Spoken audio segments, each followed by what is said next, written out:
Jack Nicholson has always been known as a perfectionist, just like many of the great actors who came before him. People say perfectionists are never satisfied with anything less than excellence, and Nicholson spent his entire life proving that true. He built a legendary 50-year career, earned 12 Oscar nominations, won multiple awards, and became one of the most unforgettable faces in Hollywood. But even with all the fame, all the unforgettable roles, and all the attention that followed him everywhere, his biggest secret wasn't about his acting or his career. It was about his son, Ray. For years, fans and reporters noticed something strange and almost eerie. Ray looked so much like Jack that people would stare when they stood next to each other. The same eyes. The same smile. The same intense expression. Even their signature grin matched so perfectly that people joked Ray looked like a copy of his father. But Ray resisted the idea of following in Jack's footsteps. He tried other careers, avoided acting, and did everything to keep distance from the world that had made his father a legend. But in 2024, he finally stopped fighting it. His performance in a new project shocked everyone, proving that talent might actually run in the family. It also made the entire world look back at a confession Jack had made not long ago. He had once said he always knew his son would eventually come back to acting. He believed Ray had a spark inside him from the very beginning. Nicholson's own life also began with a secret. It was a secret so big, so buried, and so carefully protected that it followed him for nearly 4 decades without him ever suspecting a thing. He was born on April 22, 1937, in Neptune, New Jersey. To outsiders, his family looked perfectly normal. He grew up thinking his mother was a woman named Ethel Mae Nicholson, and that June, a young woman who went to New York for show business, was his older sister. Another woman named Lorraine was introduced to him as his other sister. Everyone supported this story, neighbors, relatives, friends. No one ever slipped or told him the truth. The entire arrangement had been planned before Jack was even born. June actually gave birth to him in New York City so that no one from Neptune would learn the real story. After he was born, she returned home, but not as his mother. She came back pretending to be his older sister. It was an agreement the family made to protect her future, and it was a lie they kept for 37 years. The reason behind the secrecy went back to when June was only 17. She had left Neptune for New York and landed a job as an Earl Carroll dancer, which was considered glamorous and exciting at the time. But then she got pregnant. The man involved was named Don, he was married, and years later, he would claim that he was the father. But even then, June admitted she wasn't completely sure who the father truly was. In 1937, being a young, unmarried mother was considered shameful. It could destroy not just her reputation, but her career, her family's name, and every opportunity she might ever have. So June returned home in silence. She allowed her mother, Ethel Mae, to raise Jack as her own child. She accepted that she would have to pretend to be his sister for the rest of her life. It was a painful decision, but she believed it was the only way to avoid ruining her future and the family's standing in society. This secret remained hidden until 1974. By then, Nicholson was 37 years old, a rising Hollywood star who had appeared in 15 films in just a few years. He had also finished working on Chinatown, a movie famously known for dark family secrets, an uncanny coincidence.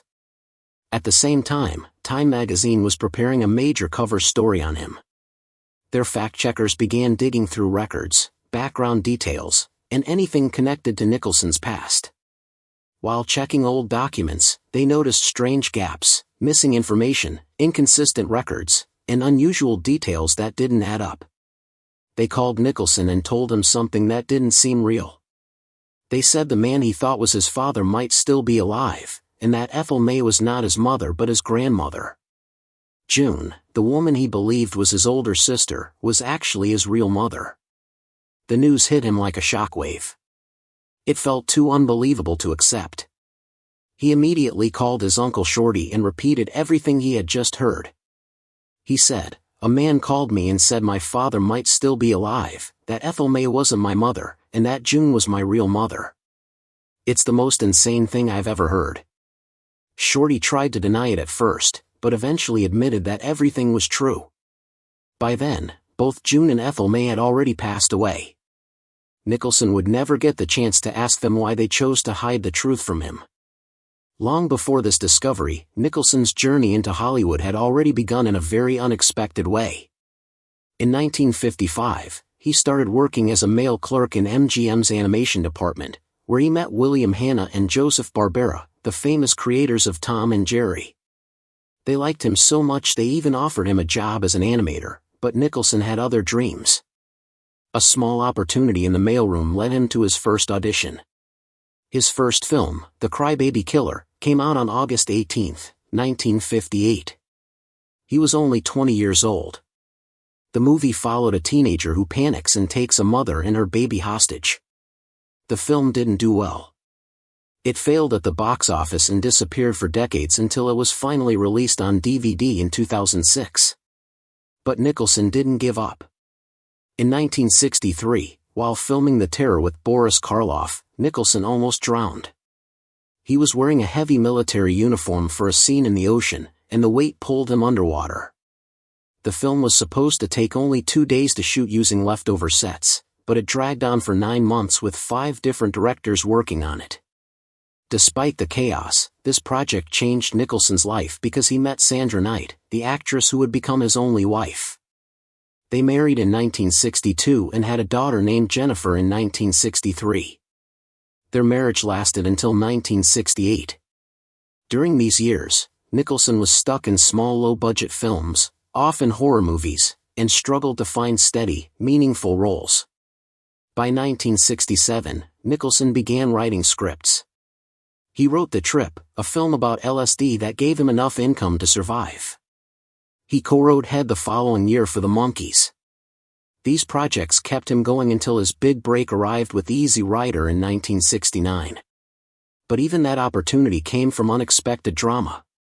In 1968, Rip Torn was supposed to play the role of George Hansen. However, during a heated conversation in a restaurant, Torn and Dennis Hopper got into an argument. Hopper claimed Torn pulled a knife, while Torn said it was Hopper who grabbed it. Years later, Torn sued Hopper for repeating the story publicly and won nearly $1 million in court. But his departure from Easy Rider opened the door for Nicholson. Nicholson played George Hansen with a strange, high-pitched Texas accent that became iconic. His performance stole every scene, even from the film's stars. He was 32 when he received his first Oscar nomination for Best Supporting Actor. Easy Rider was made for only $360,000, but it earned $60 million worldwide and became a powerful voice for a restless generation. Young Americans were frustrated with tradition, war, and society. Nicholson's character was the bridge between the old world and the new counterculture. After this film, Nicholson was no longer a small-budget actor. He became a symbol of rebellion and change. After Easy Rider, Nicholson helped edit the film alongside the editor, which was unusual for an actor. This experience helped him understand filmmaking more deeply. He used this knowledge throughout his career. Next came 5 Easy Pieces in 1970, where he played a former pianist trying to escape his past. Critics loved the honesty in his performance. His diner scene, where he tries to order toast using absurd substitutions, became legendary. Then came Carnal Knowledge in 1971, where Nicholson played Jonathan over 25 years of his life, portraying youth, frustration, aging, and disappointment. The role was considered one of his best. In 1973, Nicholson starred in The Last Detail as Billy Bud Dusky, a Navy officer escorting a young sailor to prison for stealing just $40 from a charity box, around $277 today. Nicholson's mix of humor and emotion earned him another Oscar nomination. Then came Chinatown in 1974, a masterpiece. The film followed private detective Jake Sheet uncovering a shocking set of family secrets. The movie earned 11 Oscar nominations. Nicholson, a dedicated Lakers fan, once kept the crew waiting because he wouldn't stop watching a basketball game. Director Roman Polanski got so angry he stormed into the trailer and threw out the TV. Still, the tension seemed to help the film, and it remains one of the greatest films ever made. Nicholson's next unforgettable performance came in One Flew Over the Cuckoo's Nest. To prepare, he stayed inside a real mental institution. He spent long nights listening to the distant footsteps, the whispers, and the crushing silence of the ward. He watched patients closely, the way they moved, spoke, or reacted when they thought no one was watching. After weeks inside, the line between his character, Randall McMurphy, and Nicholson himself began to blur. Crew members noticed that even when the cameras stopped rolling, Nicholson still behaved like McMurphy. The rebellious energy stayed with him long after filming ended. On March 29, 1976, Nicholson finally won his first Oscar for Best Actor. After 4 earlier nominations, he stepped onto the stage and said, "I guess this proves there are as many nuts in the Academy as anywhere else." It was a perfect McMurphy-style joke, bold, funny, and unforgettable. But even after winning the Oscar, Nicholson struggled to let go of the character. Family and friends noticed changes in him. McMurphy was charming but also unpredictable, and those traits began appearing in Nicholson too. The character seemed to stay inside him, becoming part of his mannerisms, his expressions, and even the way he spoke. It took time to fully return to himself. Even after decades of fame, the biggest shock of Nicholson's life remained the hidden truth about his mother. Just as he had lived his life building unforgettable characters, his own life had begun with one of the greatest real-life plot twists Hollywood had ever heard. And just as he eventually embraced his own truth, his son Ray would one day embrace his. In the end, both father and son proved that some stories, especially the complicated ones, shape not only the lives we live but also the people we become. People who knew Nicholson well began to worry that his rebellious behavior wasn't just acting anymore. It felt like the intensity he used on camera was starting to slip into his real life. Meanwhile, the film itself became a sensation. When it was released on November 20, 1975, it shocked the industry by earning more than $18 million in the United States, even though it cost only $3 million to make. It became the second highest-grossing movie of the year, right behind Jaws. At the Academy Awards, the film made history. It won all 5 major Oscars: Best Picture, Best Actor, Best Actress, Best Director, and Best Adapted Screenplay, something only one film had achieved before. And even after filming ended, the character of McMurphy stayed with Nicholson. The role shaped many of the characters he played in later years. You could see hints of McMurphy in Jack Torrance's insanity in The Shining, in the sharp confidence he showed in A Few Good Men, and even in the rough, sarcastic charm of Melvin Udall in As Good as It Gets. Nicholson became Hollywood's most fascinating rebel, the man who could pull you in with charisma while ripping apart everything around him. McMurphy didn't just change his career. In some ways, he changed Nicholson himself. Stanley Kubrick was known for being obsessively perfection-driven, and on the set of The Shining, that obsession created an atmosphere that no one involved would ever forget. People often talk about the rumor that Kubrick demanded more than 400 takes for the famous scene where Jack Nicholson chops through the bathroom door. The real story is slightly different, but still extreme. The scene took 3 days to shoot and destroyed 60 real wooden doors. Kubrick wanted absolute perfection, and Nicholson had to stay in a state of intense, believable madness for hours at a time. Kubrick pushed repeatedly with the same question: how can we make this better than it has ever been done before? And that relentless mindset didn't happen only once. Kubrick even broke a Guinness World Record by filming a simple kitchen scene 148 times. Nicholson described the filming process as the most frustrating experience of his entire career. It wasn't just the endless retakes that exhausted him. Kubrick refused to use stand-ins for Nicholson.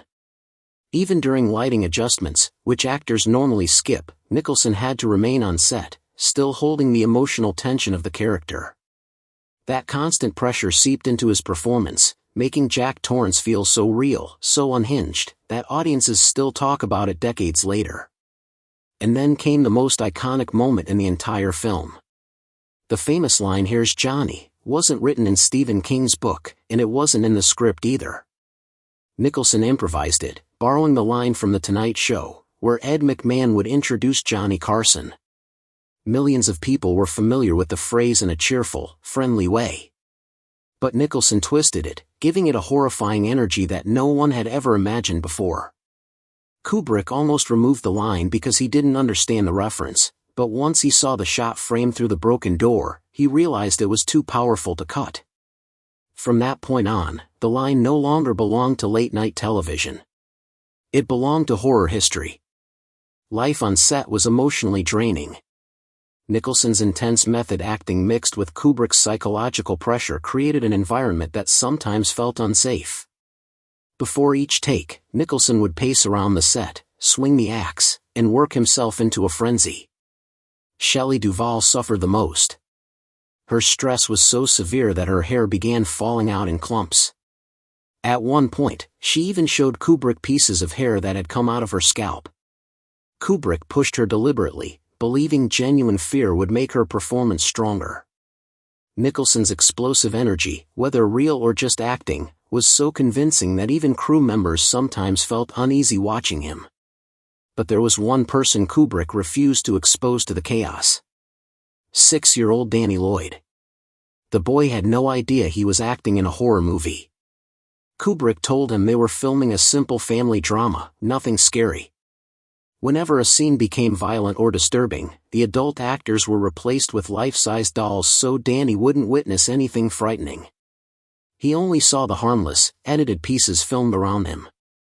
Years later, when he was a teenager, he finally watched the movie and realized that the friendly twins he played with were ghosts and that the father he saw on set was shown in the film trying to kill his family with an axe.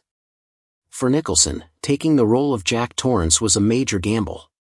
By 1980, he had already become a respected actor, winning an Oscar for One Flew Over the Cuckoo's Nest and preparing for another major win in terms of endearment later in the decade.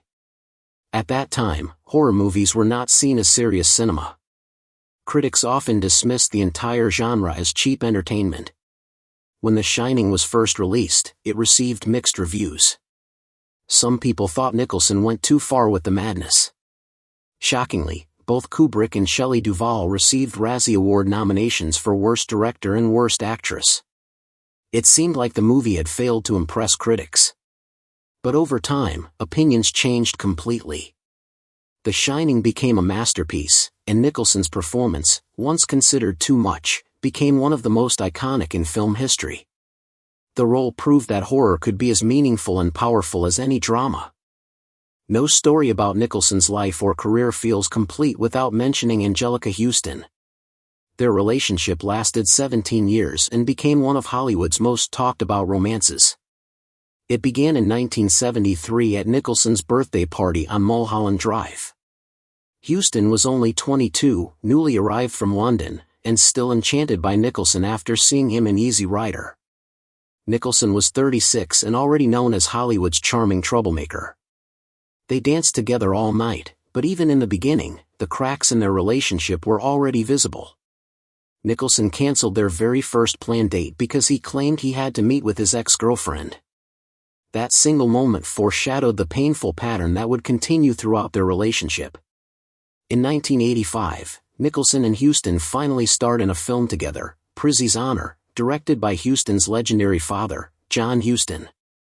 It was a dark comedy about mob killers, with Nicholson and Kathleen Turner as the leads and Anjelica Huston playing the daughter of a mob boss.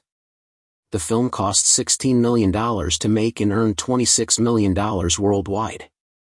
It received 8 Oscar nominations, and Anjelica won the award for Best Supporting Actress. For a brief time, their personal and professional lives seemed perfectly aligned. They were in love, successful, and working side by side. Audiences loved their chemistry on screen because it reflected something real between them. But the peace didn't last. In 1989, Nicholson began an affair with Rebecca Broussard, a young model and waitress who was 18 years younger than him. Broussard eventually had 2 of his children, Lorraine in 1990 and Ray in 1992. Huston discovered the affair while she was still with Nicholson. Even then, Nicholson didn't end his relationship with her. He expected everything to continue as it always had, even though everyone in Hollywood knew about the affair. The humiliation was overwhelming. Then the tabloids made everything worse. Stories spread about Nicholson being involved with another younger woman, and the infamous ping-pong paddle incident became public gossip. The timing could not have been crueler. Houston had just learned that Broussard was pregnant. It was not just betrayal, it was humiliation in front of the entire world. Angelica finally reached her breaking point. She stormed into Nicholson's office and physically attacked him, releasing nearly 20 years of heartbreak and anger. Nicholson didn't fight back. Later, he admitted that he believed he deserved it. Houston even thanked him for letting her express her pain honestly. That dramatic confrontation marked the final end of their relationship. For years, Nicholson had refused to marry her or even treat her with the respect she desperately needed. In that moment, he finally had to face the consequences of the emotional damage he had caused. By the time Nicholson took on the role of Garrett Breedlove in Terms of Endearment, he was already a Hollywood icon. But this role was different from the dangerous, intense characters that had defined much of his career. Garrett was a retired astronaut, a charming older man who couldn't resist flirting, but who soon found himself falling unexpectedly for Shirley MacLaine's character, Aurora Greenway. Nicholson's charm was still there, but this time it came with vulnerability and warmth, qualities audiences had rarely seen from him. The movie became a massive hit, earning $165 million worldwide and becoming the second biggest box office success of 1983, right behind Return of the Jedi. It received 11 Academy Award nominations and won 5, including Best Picture. Nicholson won Best Supporting Actor for his role, proving that he didn't need to carry a film alone to shine. Audiences loved seeing a softer, more romantic side of him, and he made sure to deliver a clever, light-hearted joke during his acceptance speech, staying true to his personality. 9 years later, Nicholson found himself in a courtroom delivering one of the most famous lines in movie history. In A Few Good Men, he played Colonel Jessup, a powerful and intimidating military officer. When he shouted, "You can't handle the truth," he didn't just say the line, he exploded with it. Director Rob Reiner filmed the moment from multiple angles, but Nicholson's fierce delivery made every shot unforgettable. The movie became a critical and commercial success and earned Nicholson his 11th Oscar nomination. The line quickly escaped the movie itself, becoming something people repeated in real life, in comedy skits, in parodies, and later across the internet. It became one of the most recognizable lines in modern pop culture. By 1997, some people wondered if Nicholson could still lead a major film. But as good as it gets proved all the doubters wrong. Nicholson played Melvin Udall, a brilliant but deeply unpleasant novelist living with obsessive-compulsive disorder. He insulted people, avoided human contact, followed strict routines, and pushed everyone away. But Nicholson's performance made audiences feel every part of Melvin's struggle, the anger, the loneliness, and the slow, unexpected transformation as he begins to care for the people around him. Even at his worst, Nicholson made audiences care. He made them laugh, feel sympathy, and root for a man who, on paper, should have been impossible to like. The performance earned him his 3rd Oscar and gave Helen Hunt her first. It also became the last movie to win both lead acting awards at the same ceremony. With a budget of $50 million, the film made more than $314 million worldwide. At 60 years old, Nicholson wasn't fading away. He was proving he could still transform himself into a character people would never forget. Then came Batman in 1989, and Nicholson's Joker became more than a hit. It turned into one of the most profitable deals in Hollywood history. Instead of taking a flat $10 million paycheck, he agreed to something far smarter, $6 million upfront plus a percentage of the box office and profits from all Joker merchandise. The movie made $411 million worldwide and the toys sold everywhere. When everything was counted, Nicholson earned around $90 million, which would be about $194 million today. He even added personal perks to his contract, daily breaks, approval to attend Lakers games, and a shooting schedule that fit his lifestyle. It wasn't just a performance. It was a masterclass in negotiating power. In 2007, Nicholson starred with Morgan Freeman in The Bucket List. The movie followed two men racing to complete their final dreams before they died. Audiences connected with it immediately. It made over $175 million on a $45 million budget, and even the phrase bucket list became popular because of it. For Nicholson, the role felt like a quiet goodbye, even if people didn't realize it at the time. But his next movie in 2010, How Do You Know?, became a disaster. The film cost $120 million to make but earned only $48.7 million worldwide. Critics tore it apart, and the financial loss was huge, up to $140 million. It ended up being his final movie. 3 years later, rumors began spreading. Stories claimed Nicholson had retired because of memory loss and couldn't remember his lines anymore. His friends denied it, but his long silence from Hollywood made the rumors grow. He turned down roles, stayed out of the spotlight, and eventually said in an interview with Vanity Fair that he simply didn't feel like acting anymore. Now the only time people see him is at Lakers games, where he had once been a constant presence. After skipping games for nearly 2 years, he finally returned in 2023 during the playoffs, wearing sunglasses and smiling. Fans immediately began calling him the Lakers' Lucky Charm again. But in 2023, something more personal appeared in the public eye. His estranged daughter, Tessa Guerin, spoke publicly for the first time, saying Nicholson had never acknowledged her as his daughter. She compared her childhood to the story of Orphan Annie, growing up knowing her father was extremely famous but completely absent from her life. For a man who had given so much to movies, it reminded the world that even legends have parts of their lives that remain painful and unresolved. Jack Nicholson's place in Oscar history isn't only about winning awards. It's also about how impossible it is to stay that incredible for so many years. He has 12 Oscar nominations, more than any other male actor ever. His streak lasted 33 years, from 1970 to 2003. And here's something even more surprising, he is one of only 2 actors, along with Michael Caine, who received nominations in every decade from the 1960s to the 2000s. What makes this achievement even more extraordinary is that each of Nicholson's Oscar-winning roles was completely different from the others. In 1976, he shocked the world with One Flew Over the Cuckoo's Nest.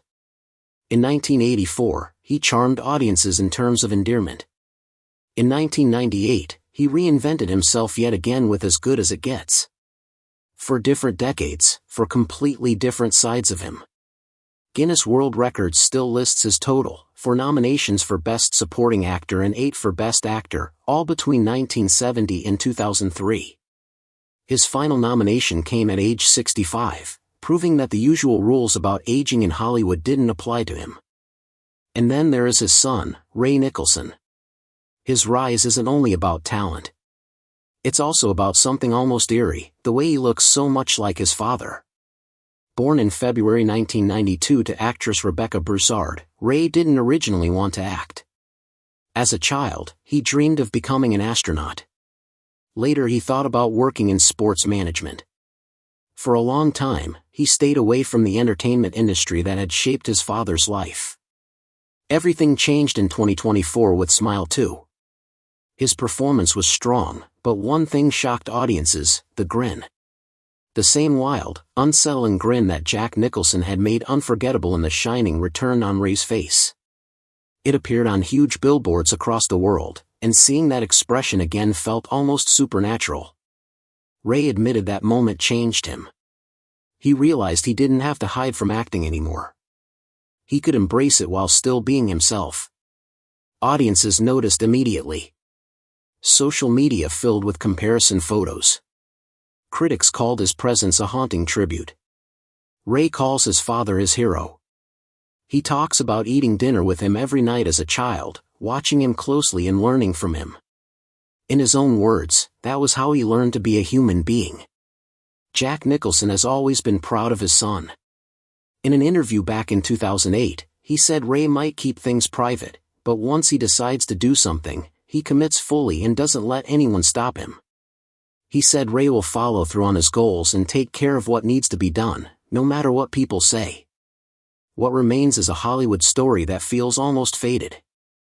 A father who ruled the Oscars for decades, and a son who inherited his face, his energy, and even his shadow of madness on screen. Not because someone planned it, but because some things are passed down in ways no one can explain.